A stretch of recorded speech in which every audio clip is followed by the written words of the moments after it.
Buenos dias, mi amigos. Bienvenido al Forbidden Land podcast.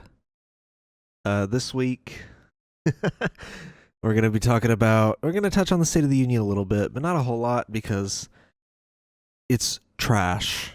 It's literally garbage. It's akin to like a Klan rally.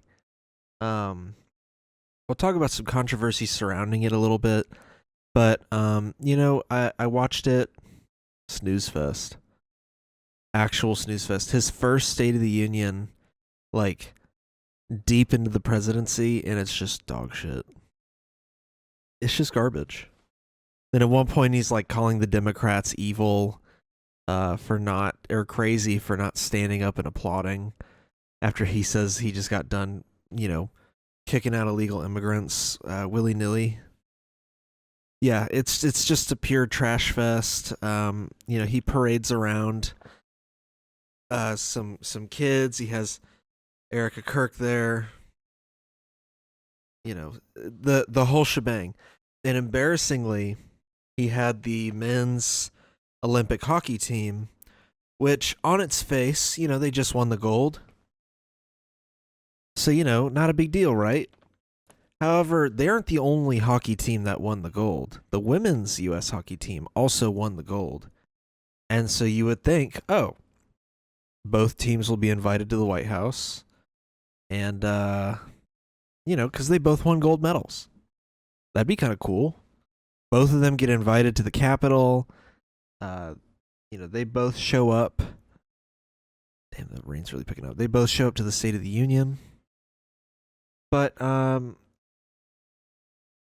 then there's this phone call. The White House the next day, we'll just have some fun. We have medals for you guys. And we have to, I must tell you, we're going to have to bring the women's team. You do know that. You can hear them in the background of the call say absolutely. Because, of course, they just won the gold. And one of them starts chanting 2 for 2. Because, like I just said, they won the gold.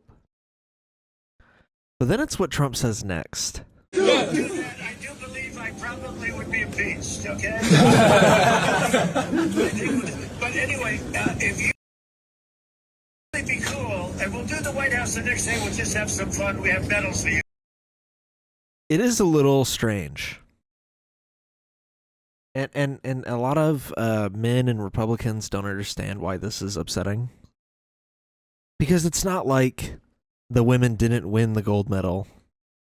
And, it's still misogynistic for him to make a joke being like, oh, I guess I gotta invite the women's team or else I'll get sued or impeached. If they didn't win the gold, it'd still be not great. It's the fact that both teams won the gold. Both of them. They're both on equal footing. Why wouldn't you invite the women's team? So that's some fun little State of the Union drama leading up to it. Al Green was there holding up a sign that says black people are not apes. There's a lot of shots of the president in the vicinity of that sign. And then they kicked him out. So. Oh, man.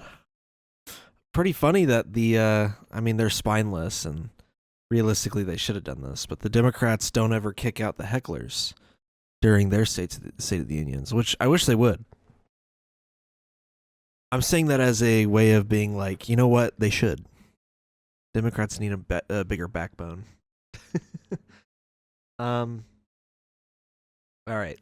So, last week we talked about Donald Trump coming out after the tariff announcement, after the Supreme Court ruled that his tariffs are indeed unlawful because they violate the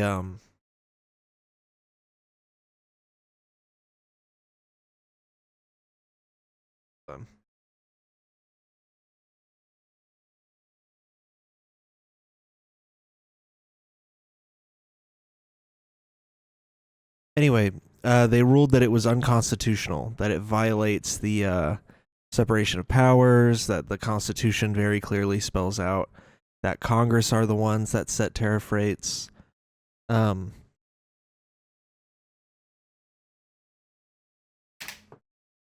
Geez, I don't know what's going on with that.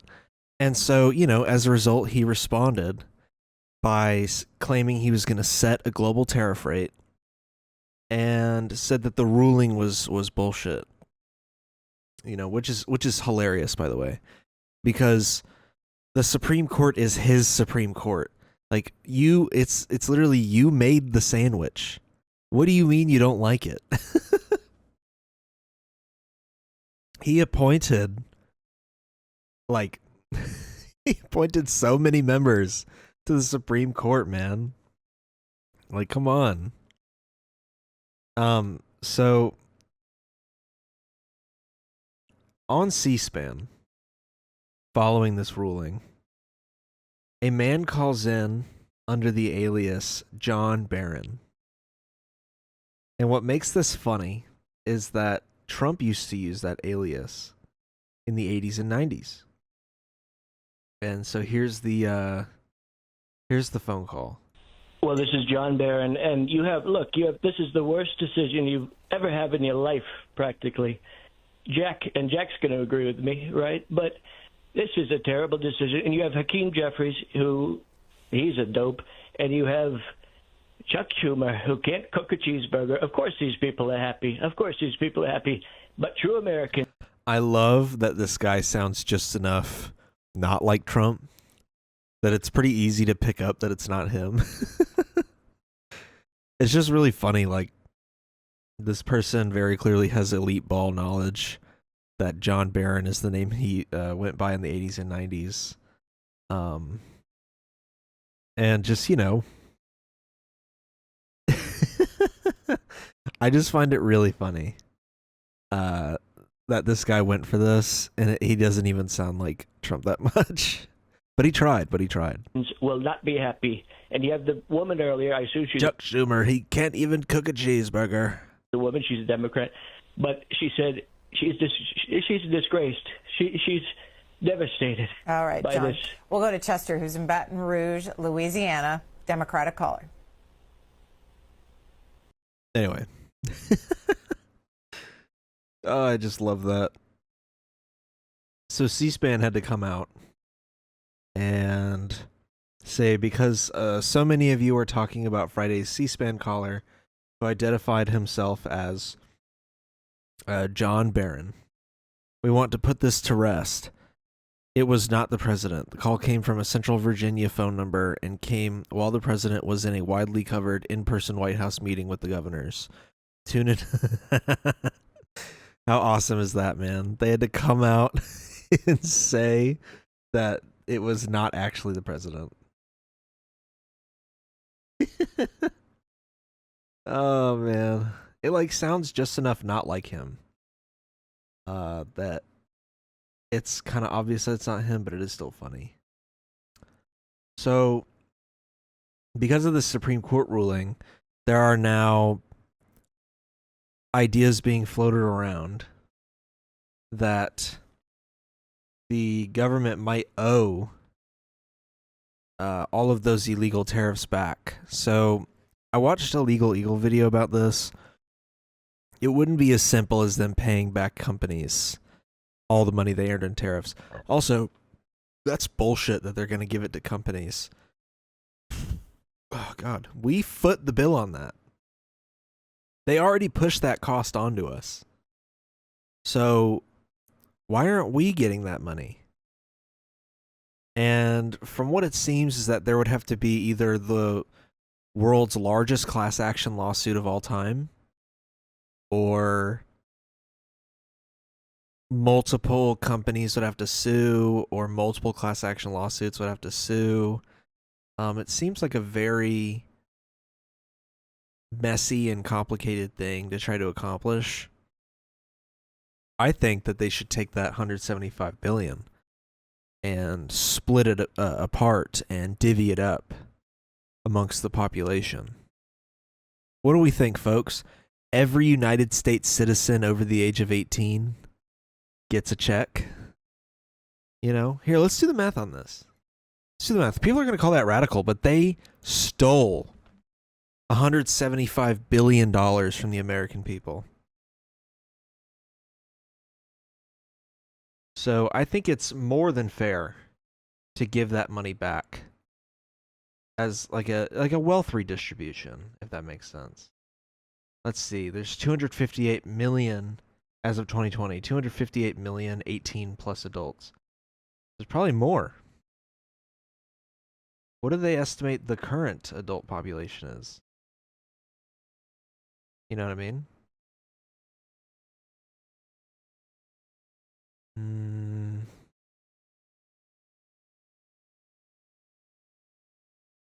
That's too much work. We're just going to go off the 2020 census.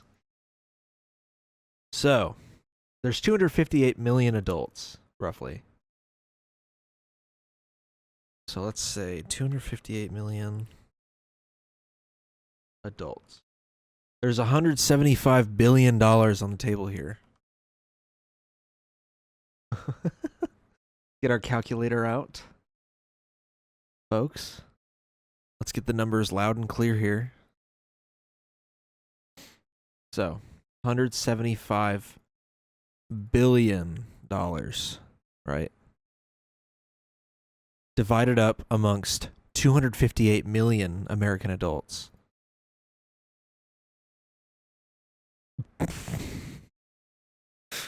Everybody's getting $678.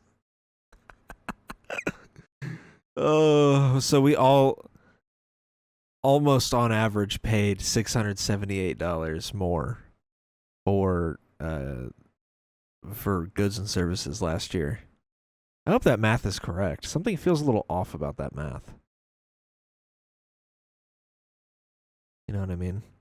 But I think they should split it up into like a big check for everybody. You know what I mean? Give us all that money back. That's what I say. And it is really funny watching people be like, wait a minute. Why are the companies getting it? Yeah, guys, the government only cares about corporations. Shocking.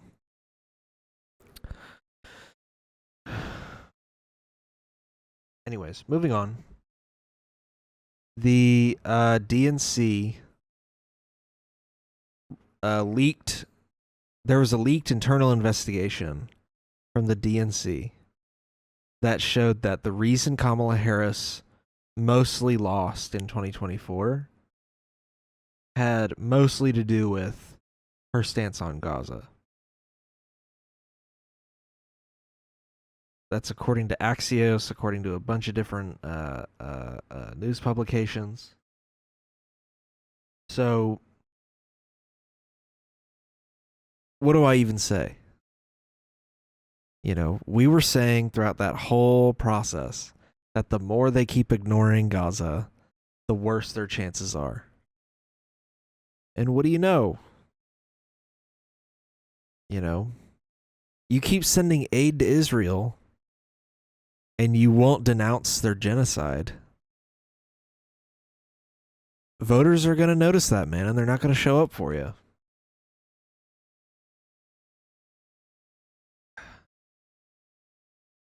In the Epstein case, as you know, Andrew Windsor, yeah,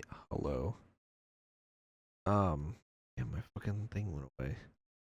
Andrew Windsor, the former Prince of England, was arrested. Granted, he's been released, but he was arrested on crimes relating to his misconduct in the office related to Epstein. You know, pretty awesome that at least somebody's getting arrested for this. And we have a new arrest. The former Norwegian Prime Minister. I'm going to butcher this. I'm so sorry. Thorbjorn Jagland. I hope I got that right. He's from the Labour Party, and he's the former Prime Minister, right? Right. Yeah, he was the former prime minister. He is the former prime minister of Norway. Um, and apparently he's been hospitalized after a suicide attempt. Like right after he was charged with Epstein corruption charges. So how interesting. So I'm glad that Europeans are at least getting the ball rolling on some form of justice. Still a little alarming that the U.S. government won't do anything about this, but at least somebody's getting thrown in jail for this. All right. I'm so tired. I don't know if y'all can tell, but my energy's really low during this. And I'm also trying to fight the fact that I clearly have a lisp. And it's starting to show more and more in this podcast. We're going to move on to some Gavin Newsom stuff, and then we're going to talk about Zoran Mamdani. And then end it with a somewhat breaking news story about Cuba. So I want to talk about a couple moments from Gavin Newsom. Now, I will just tell you straight up right now, if Gavin Newsom becomes the presidential nominee in 2028, y'all better put me on a watch list. I might actually drive my car off a bridge. Because what the fuck? If they pick Gavin Newsom as their candidate, insanity. Insanity. There is no reason why they should be picking Gavin Newsom as their candidate in 2028. And these clips really do prove it. And I've seen people try to demand loyalty to the Democratic Party when it comes to Gavin Newsom. And moments like these, I'm like, why? Why do y'all ride for this man so hard? He hasn't even announced that he's running for president, even though it is likely he will. Why are y'all riding so hard for this dude? I'm just going to show you a couple moments, because he's been on like this huge press tour for his fucking book or whatever.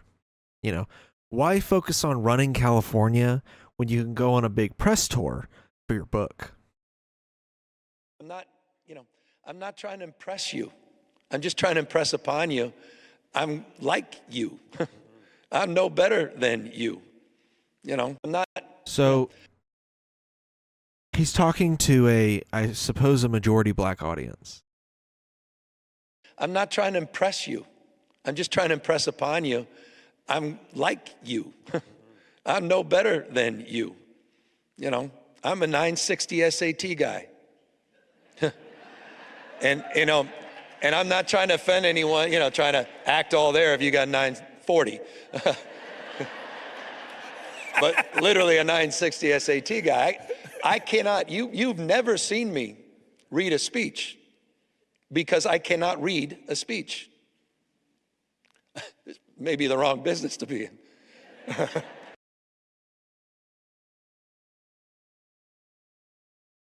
Dog. Why is that his way of trying to relate to the audience? Hey guys, so I'm dumb as fuck. Oh man. It is literally, I've seen and I've cringed so hard at white liberals that do this, where they will be talking to a black person, and white liberals don't know how to talk to black people. I'll be so real. You know how you talk to black people? Like you would anybody else. Shocker. I know. Big shock. But white liberals don't know how to speak to black people. And will straight up say some of the most heinously racist shit you've ever heard in your life. Sometimes worse than, sometimes it's worse than like a southern, like, skinhead. Like, I've heard some southern racists that say shit that's so insane that it's just like, yeah, that's expected. It doesn't surprise me that that guy said that. But, goddamn, why am I so shiny, dude? But, some of the stuff I hear come out of white liberals' mouths is insane. One of the most annoying ones is when they will be talking to a black person and be like, yeah, you know, my family grew up poor. You can relate to that, right? Or they'll be like, yeah, I've been to Atlanta once. Dog, what? I had that happen to me at work where we were shooting the shit about Atlanta because I worked in Atlanta for like 6 years. So I got used to the way Atlanta moved and how it worked, and I still go up there all the time. And like I still head down into Atlanta all the time.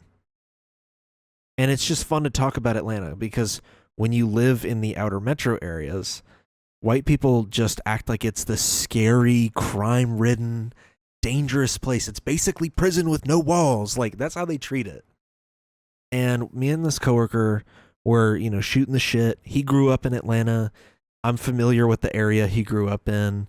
We were talking about, like, this cool restaurant there that's pretty good. And just talking about, like, because, you know, I'm pretty somewhat well read on the political situation in Atlanta, too. And we were just talking about it in general. A nice, cool conversation about Atlanta, you know? And I wasn't doing that thing where I'm like, you know, I can relate. You know, I read about a lot of this in a book. Like, no, I lived there. Or no, I didn't live there, but I worked there for a long time. You know, I was around the politics of Atlanta. I worked there through a full election cycle. You know, like, I'm aware of what's going on up there. And this kid comes up. Oh my God. Yeah, I've been to Atlanta once. Oh, you're from the east side? Oh my God, I've heard it's so dangerous there. Like, dude. Yeah, I thought I was going to get shot. It was so cringe. It made my skin crawl. Because I'm like, why do you come up to people and think that's okay to say? You know, it's like one step away from just saying like, wow, there's a lot of black people in Atlanta. I just wish, you know, white liberals would stop infantilizing people of color, stop putting them up on this like shining hill of like untouchableness where I don't know what to say to people of color because, I mean, like they walk on eggshells around people of color. They don't know what to say to them. Like, dude, maybe just come up to them and be like, hey, what do you think about this? And then just listen to what they have to say and take it in. And in your downtime, read some history, read some books, you know, read some history and some books about what it was like to grow up as a person of color in different eras. That kind of generational trauma that's carried. That way you know what not to say. That way you're not saying stupid, insensitive shit like that. And so Gavin Newsom being like, yeah, I can relate to all you guys. I can't read. Huh? Come on, dude, what? It's so gross. And he's out here doing this book tour. Meanwhile, you know, homelessness in California is through the roof. And there are mechanisms in place, systems in place to solve the homelessness crisis in California. And you know what he'd rather be doing? Going on CNN, talking about what the Democratic Party should be doing in the next election cycle. That the Democratic Party needs to be, dare I say, more culturally normal. I believe that. Less prone to spending disproportionate amount of time on pronouns, identity, politics. More culturally normal.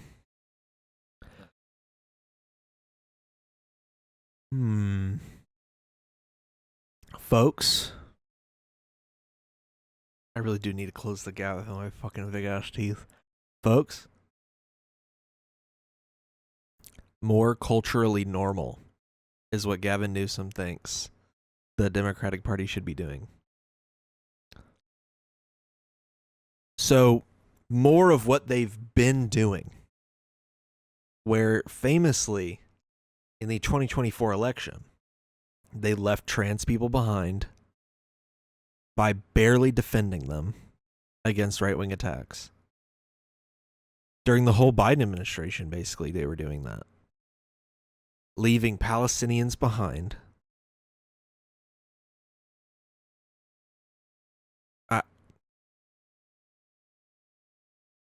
barely touching on issues that Americans care about. Giving up immigration to the Republicans. Giving up the topic of Israel to the Republicans. War to the Republicans. And this dude's out here like, yeah, we should keep doing more of that. The only reason this guy has a job is because California has about 6 million more Democrats than it does Republicans. Like, think about that. Imagine if Brian Kemp was out here being like, here's what I think the Republicans should be doing. Yeah, people would probably listen to him more. Because he actually has to kind of fight to be the governor of the state of Georgia. Those weren't easy elections for him. I know that, like, in hindsight, it's like, yeah, of course a Republican wins. But those races were close, man. The two Stacey Abrams elections, those two races were close. You know, if Stacey Abrams had won the Democratic ticket and became the governor of Georgia, yeah, she'd be able to sit in this seat and say that shit. She would be able to sit here and say, here's what the Democratic Party's doing wrong and what they should improve on. She would know. She actually had to fight for that seat. Meanwhile, on this hand, Gavin Newsom cleans the board to become governor of California. It's not even a close race. It's a cakewalk for him. He's out here being like, here's what the National Democratic Party's doing wrong. Brother. This is like if Kathy Hochul had some shit to say in the same regard. Dog, you're governor of New York. That state hasn't flipped red since like Reagan was elected. Come on. Who are we kidding? It'd be like if Greg Abbott was like, here, let's talk about what the Republican Party should be doing. Dog, what? You're the governor of Texas. More focused on tabletop issues, things that really matter, the stacking of stress in terms of electricity bills and child care costs and health care and obviously housing costs, and how easily we get trapped in that, how I've fallen prey to that. I mean, here I was, way out front on marriage equality, so I understand this. What? Hold on. I'm on pronouns, identity, politics. More focused on tabletop issues, things that really matter, the stacking of stress in terms of electricity bills and child care costs and health care and obviously housing costs. Why can't we talk about both? We can't focus on both? One of the issues is that they don't talk about any of it. So why can't we talk about both? I don't understand this. Look at Zohran Mamdani's campaign. You know, not only did he talk about the cost of living crisis that people are feeling in New York, housing costs, the cost of food, utility costs, all this stuff, money related issues. And he still had time to talk his shit about Israel. Still had time for it. Still has time to talk about social issues, to bring trans people into the fold, to bring immigrants into the fold. Why can't we do both? Why does it have to be one or the other with this guy? And how easily we get trapped in that, how I've fallen prey to that. I mean, here I was, way out front on marriage equality, so I... What does that mean? What is he trying to say with that one? Is he trying to say he was a pioneer of pushing for marriage equality? Wow, good job, Gavin. Real commendable. Understand this from both on the receiving end of this and on the... I hate how smug he is, man. I'm not a fan of him. I never have been. I think he's a failure of a governor. He's one of those Dems that holds the seat just so they have the seat. You know what I mean? But he doesn't actually do anything.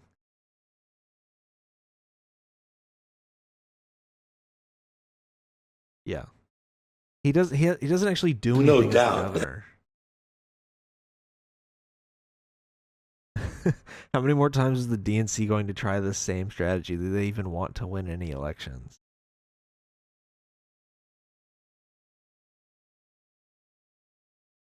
Fucking Christ, man. Yeah, the centrism is not working for me. I sincerely hope. And I keep seeing people in the comments be like, oh, well, you know, it didn't work for Kamala Harris because she started her campaign late. I don't accept that excuse anymore, you know. Because she had a lot of momentum leading up to the DNC, a lot of momentum. Even I was feeling hopeful for once. The watching Joe Biden decompose on camera, the way he had been, put me in a real bad mood. I'm sure if you go back to 2 years ago and watch this podcast, I was in a real shit ass like dark mood. And when she announced her candidacy, I was like, hell yes. And I think I literally said on this podcast that I felt hopeful again. That, you know, thank God they picked, you know, a candidate like her who, admittedly, I said at the time, was a wet blanket of charisma. But they could probably, you know, aim her in a way to be a useful weapon for the Democrats. And she was hitting all the good points. She was on a roll. She chose Tim Walz. And then we were like, all right, what is she going to do to fuck it up? And at the DNC, she goes, we're not going to let Palestinians speak at the DNC. And also, we have the most lethal fighting force on the planet. Dude. I don't think it had anything to do with her running a kneecapped campaign. I think she had the momentum. I think she did. You know, I think Biden not dropping out in time, I don't even think him dropping out mattered or not. I think it was the fact that Joe Biden's messaging was so awful. That's what gave her the bad start. Was that the previous candidate's messaging was shit. And that's what she started with. And if she had just distanced herself from Biden, she probably would have had better looking numbers. Probably would have flipped a couple swing states at the very least. If she had kept that momentum going, you know, people were doing fucking Brat Summer in regards to her, man. Like, damn. And then she just went and fucked it all up. Her and the Democrats, man. I don't think the length of her campaign mattered at all. I think it was just the way they conducted her campaign.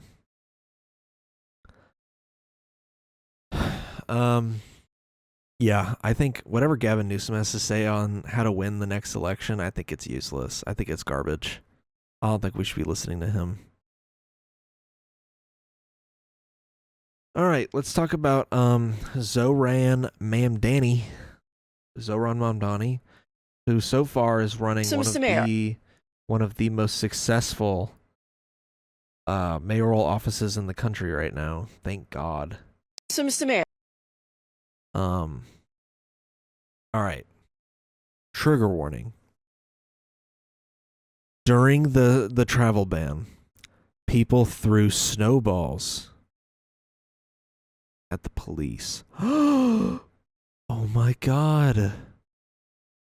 Holy crap. Now, for this high crime and misdemeanor, I mean, this is serious. It's devastating. You know, I cannot wait to see how Zoran Mamdani responds to such a fiery crisis that is the Great Snowball Massacre of 2026.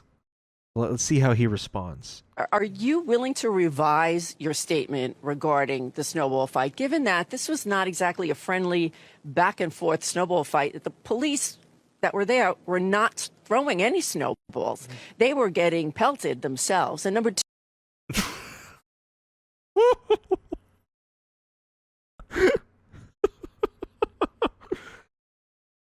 devastating for the NYPD. One of the largest militarized police forces on the planet. How devastating. The NYPD, man. Mayor Mamdani, it's a sad day in New York history. That were there One may were not- argue the worst day in New York City's history. Given that this was not exactly a friendly What are you going to do about this unfriendly, violent assault on police with snowballs?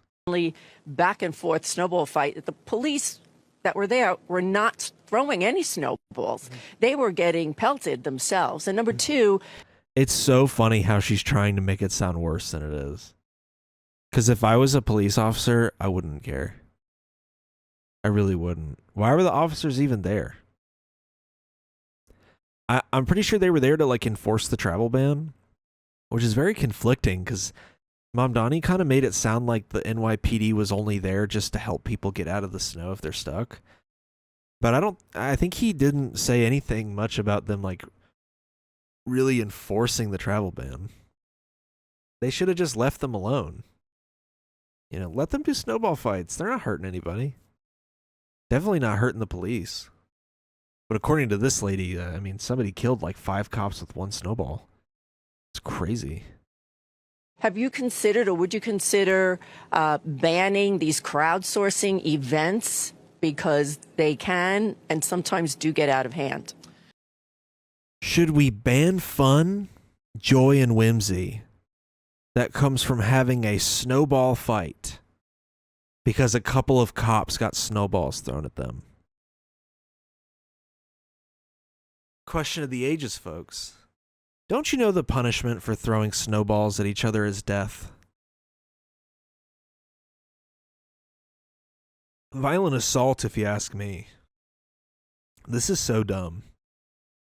The media should be embarrassed for asking shit like this. I feel like we need to bring back shame and embarrassment. Not that we ever had it.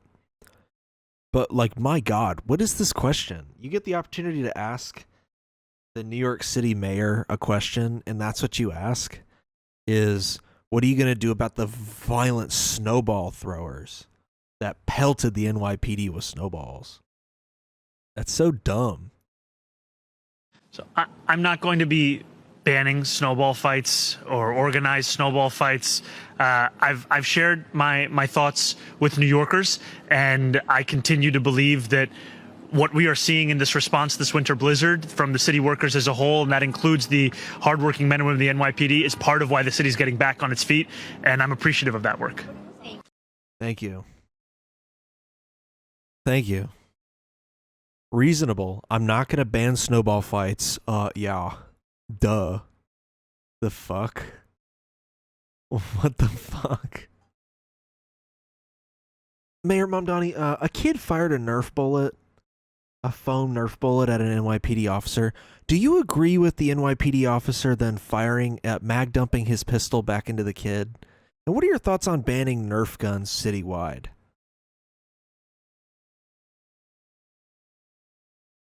What? And I've seen some footage of them throwing the snowballs at these cops. I'm sorry, but I saw them also like trying to grab people that were doing it.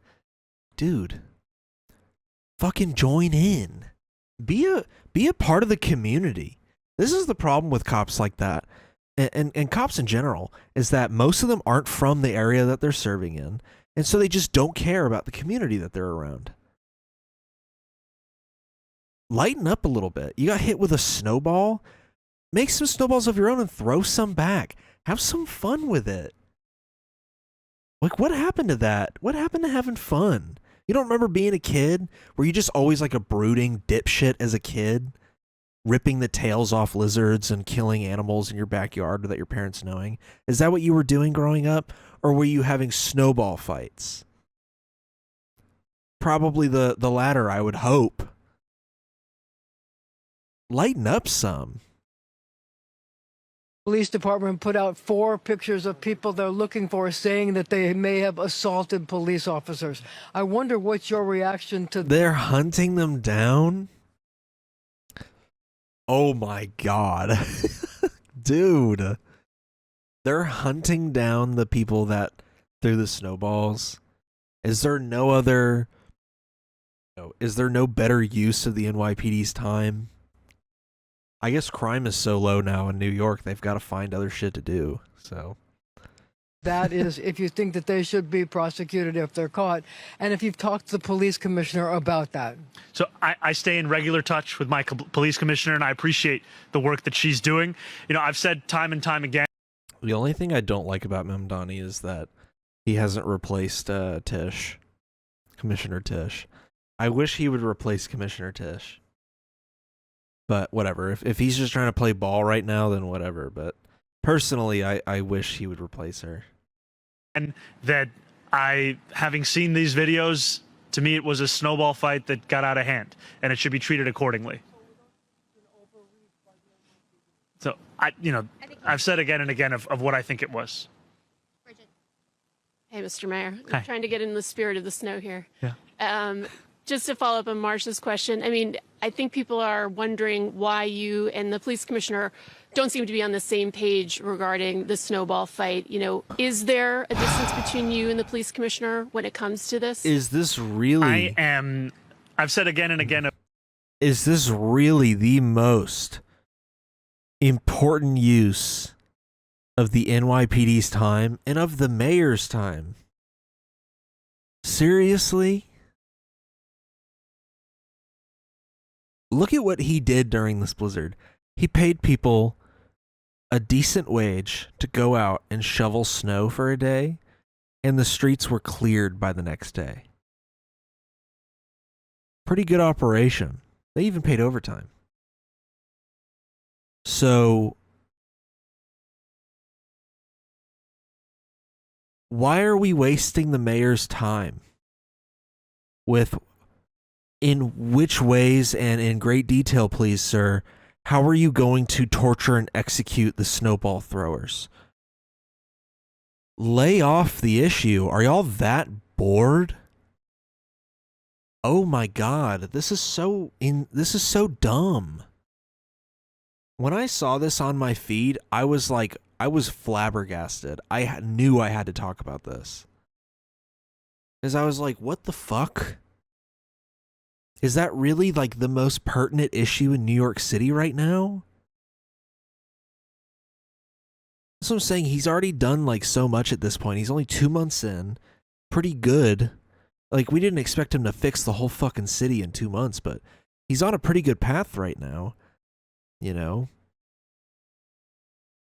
And this is what we're concerned about? Are some people throwing some fucking snowballs at the New York police? Shouldn't he be trying to catch Dexter? No, I'm just kidding. Sorry. Shouldn't he be trying to catch the Bay Harbor Butcher right now? Sorry. Yeah, this is so dumb. Like, this is such a waste of time for them. And he's clearly so over it, too. And I went and watched the video of them throwing snowballs at the cops. Who cares? It's so dumb. Of my views on this snowball fight, and I'm appreciative of the work that my police commissioner does and the work that we are doing to keep New Yorkers safe across this city, and that's the work that I'm looking forward to continuing. Yeah, they won't ask Trump about the files, but they'll grill Mamdani about a snowball fight. This is his he wore a tan suit moment. This is dumber than the tan suit moment. This is legitimately dumber. The tan suit thing was like them being like, oh, Obama broke like a non-existent, unspoken, because it doesn't exist, tradition of presidents wearing a black suit. And he wore a tan suit for once. And so they were getting up in arms about that. This is a fucking snowball fight. And this one comment that you can't see because of my webcam is on the money.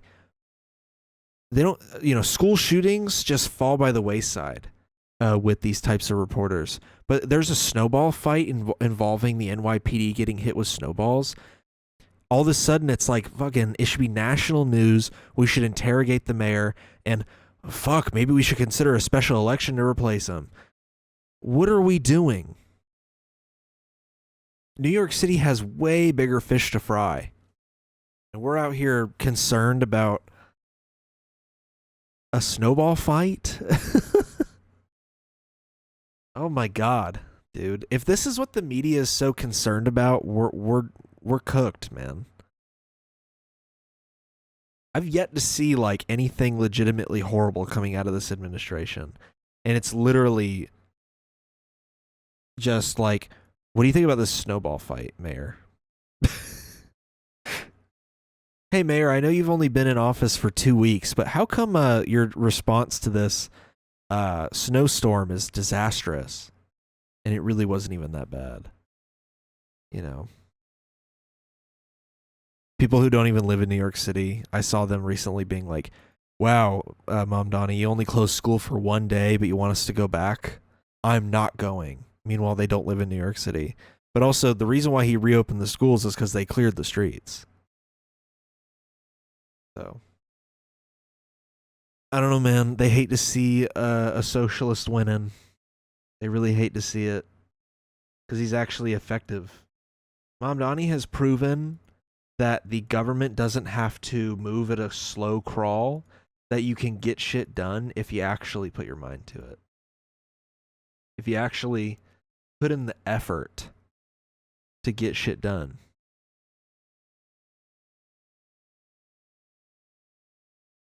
Oh my god. Before I get to the next Mamdani thing, Paramount is more than likely going to control Warner Brothers. Wow.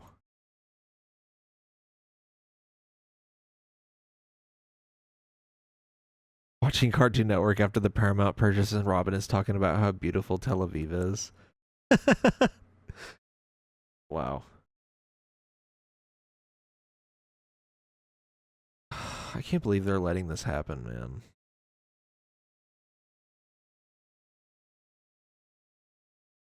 This is so insane. Last week tonight is about to be a thing of the past. I was just thinking about that the other day. Anyway, back to Mamdani. So, a Columbia University student was arrested by ICE. And so, Mamdani met with Donald Trump to have a meeting with him.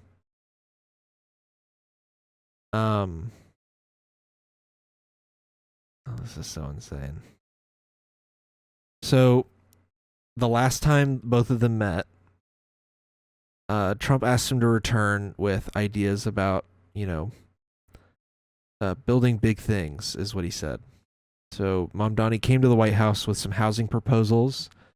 Apparently, he gave Donald Trump some mock-ups of fake newspapers. People are saying, have you ever seen Trump this happy in your life? Look at that shit, man. He's playing ball. I'll say that. He's playing ball. So he brought some like mock-up newspapers and all this stuff. Basically to just play ball with the president. And the president wants to be liked by him so bad that he was like, yeah, sure, I'll give you some shit in return. And so Mamdani pushed for the Columbia student's release after she was detained. And Trump called him and said, she's being released. And then now Mamdani has a list of 4 other students he wants to help that are all being targeted. Mamdani's playing the game, man. It's so insane. This dude gives Trump the boss call, and Trump just does whatever he wants. He loves Mamdani. I was being like a little jokester when I made that like sketch a few months ago when I was like pretending to be when Donald Trump really came on the podcast. But when I was doing that bit, I was joking. I legitimately thought Trump was going to be super hostile towards him And I think the theories are right that Trump hates the New York City elite so bad that he loves Mamdani because Mamdani is an enemy of the New York City elite and an enemy of the Democratic liberal elite. I think that's why Trump likes him so much. I don't know. And I think Mamdani also strokes Trump's ego in such a way that he just loves Zohran Mamdani. It's such a bizarre thing to witness. I thought for sure he was going to be hostile towards Mamdani. That's why I did that bit the way I did. Like, looking back on that bit, I'm like, hey, this isn't that far off of like what Trump ended up treating him like.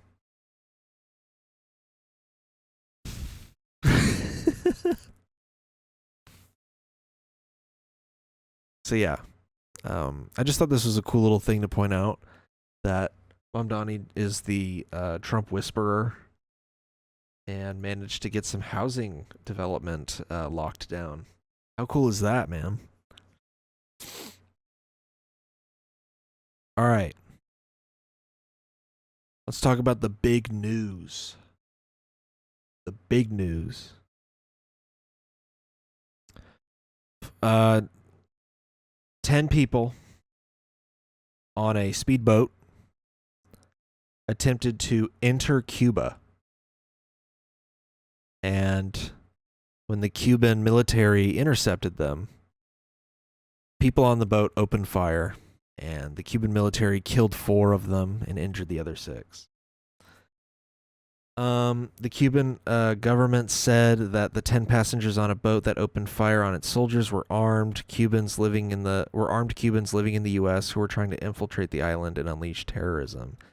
Okay, Cuba. Jeez Louise. Thick ass charge. I don't know what these photos have to do with anything.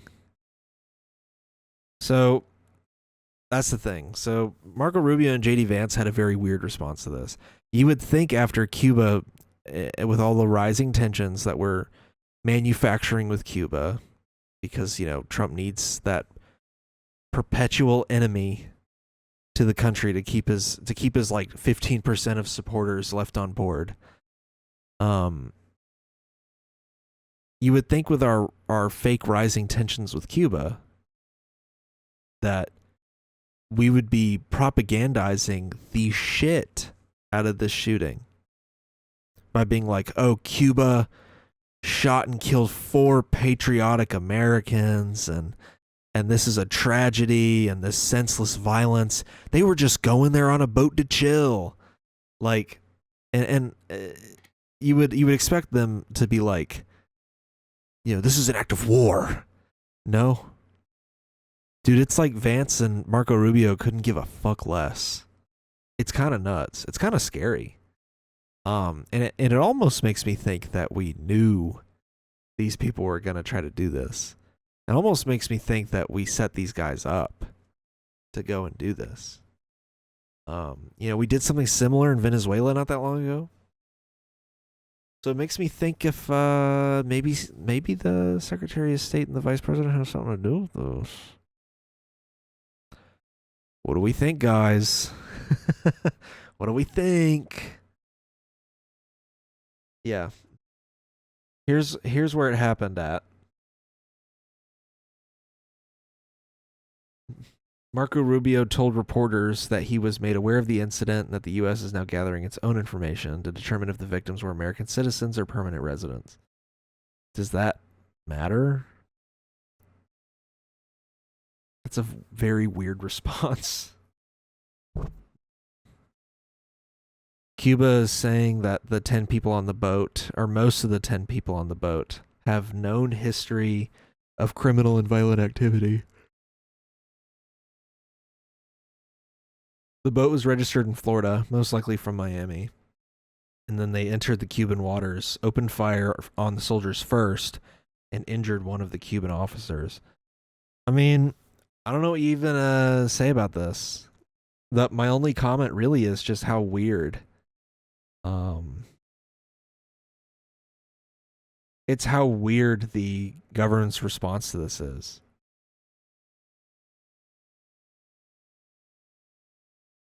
I don't know. I would love to know why the US government is just kind of not caring about this. I don't know if it's because the people on the boat are Cuban. You know, maybe that's why, because they can't really message around this because it's literally Cubans living in America. Maybe that's why they're not doing it, but I would say the lack of response from the US government is suspicious at the very least. It is very weird. It almost makes you think they're slightly involved. Anyway, that's it for this week. This episode kind of sucked. Sorry. I think it's just because I didn't have a whole lot of interest in the first couple topics, and then the last few topics I was like, hell yeah. I think the Gavin Newsom thing like put a new breath of fresh air into my body. You know, I just get so like riled up when I talk about Gavin Newsom, because I don't want him to be the nominee, man. Him and Harris, keep them as far away from the national ticket as possible. Far, far away. I don't even want to think about their names. Anyway, that's it for this episode. Stay tuned. I'm going to be probably working on another part of my Georgia election series. I have 3 more I'm going to make. And then after that, I'm going to make one covering the primary results in May. And then another one on the midterms. And that one's going to be a more nationally focused one too. But I will touch a lot on the Georgia races. But I have 3 upcoming episodes about the Georgia races. I have one that's pretty filled out at this point. So I might make that one first. The 3 I have are who will be Georgia's next Attorney General, which, you know, Attorney General is a pretty important role in this state. And Chris Carr's a fucking psycho, so it's a pretty important race to follow. Georgia's next lieutenant governor, which is also an important race. I mean, the current lieutenant governor is Burt Jones, and he's an absolute crazy person. And then the other one is the Georgia ballot measures for this year. The one ballot measure we do have confirmed on the ballot in the midterms, and then the potential ones that could be added before the midterms. So I'm going to talk about those in a separate episode. I would like to touch on one story that happened that I forgot to put in my doc, but I had full intention of talking about. And it's that it seems that Rick Jackson, who I talked about in my governor's video, I have the article on my phone. Let me check this out real quick.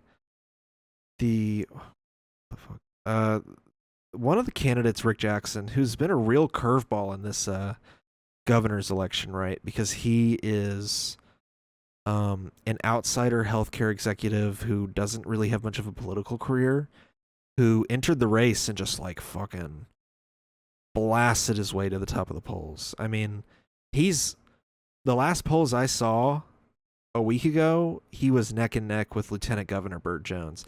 And Burt Jones looked like he was gonna like hammer this primary down, because his only challenger that posed a real threat was Brad Raffensperger. And Raffensperger has since dropped in the polls even further after, you know, Rick Jackson joined. So Rick Jackson filed for a temporary restraining order against Lieutenant Governor Burt Jones, Jones's leadership committee. A federal judge has issued a temporary restraining order barring Lieutenant Governor Burt Jones's leadership committee from raising or spending money to benefit his 2026 gubernatorial campaign, delivering a major legal victory to Republican rival Rick Jackson in a high-stakes dispute over campaign finance law. That is pretty interesting. This dude's really coming in hot.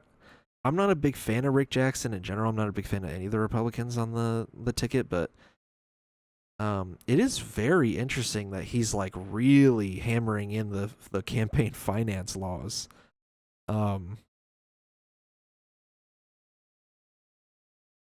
Whoa. Okay. The Whoa, okay. So it's a lawsuit that Jackson filed earlier this month, arguing that Georgia's Leadership Committee statute gives Jones an unconstitutional fundraising advantage in the May GOP primary. Huh. And I'm pretty sure he's funding his own campaign, by the way. Like, he's not accepting donations.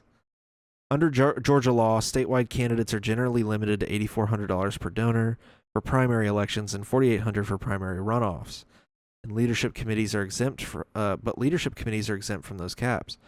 Jackson's complaint contends that disparity violates both First Amendment and the Equal Protection Clause of the U.S. Constitution. The court order halts leadership committee activity. Well, damn, dude. That's pretty nuts. Jackson's campaign hailed the order as a rebuke of what is called a separate rulebook for the lieutenant governor. Quote, a federal court today made clear that Burt Jones doesn't get his own rulebook, said Dave Abrams, a spokesman for Jackson's campaign. Damn, dude. Wow.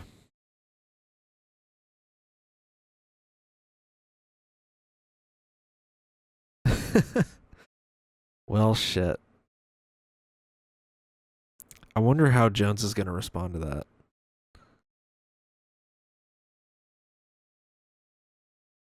Oh, dude, he didn't just sue Jones. He sued, like, everybody. Damn.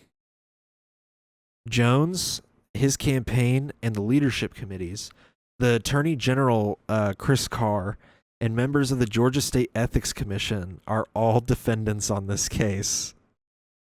And Jackson's also seeking a permanent injunction against the leadership committee's provision of state law and a ruling that is unconstitutional as applied in this race. Well, shit. What a big toss-up in this election, man.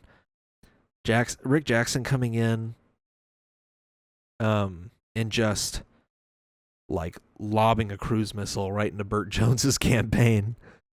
That's so nuts.